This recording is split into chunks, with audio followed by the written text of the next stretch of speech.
Another day, another request ulam. Tara, samahan niyo ako gumawa tayo ng fish fillet. Gumamit ako ng cream dory from Sarangani Bay, 500 grams to. At ayan, in-slice ko lang ng ganyan kalalaki para bite size lang siya. Pero pwedeng nyo i-adjust yung size, depende sa gusto nyo.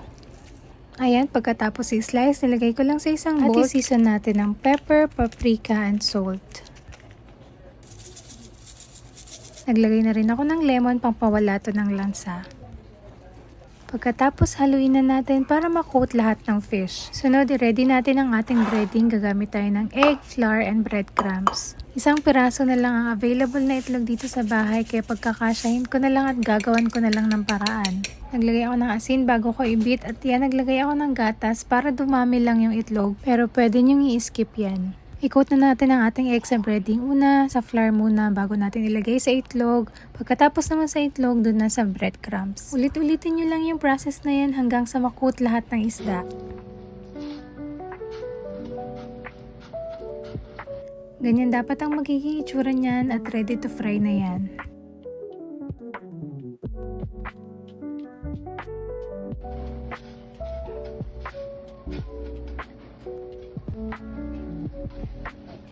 Ayan, magpapainit na tayo ng mantika para sa pagpiprito. Kailangan sakto ang init ng mantika bago tayo maglagay. Iwasang i-overload ang pan para maayos ang pagkaluto at maging crispy ito. By the way, hindi ako nagdo-double fry kapag nagluluto ako nitong fish fillet. Dahil for some reason, ang bilis masunog ng mantika. Ang bilis umitim. Sa time naman ng frying, wala talagang specific na time kasi nakadepende yun sa size at sa laki ng cut ng fish nyo. Basta kapag golden brown na katulad niyan, yun na yun, luto na yun. So ayan, ulitin lang ulit natin yung process ng pagprito kung gaano kadami ang gusto mong lutuin tapos yung rest pwede mong i-freezer.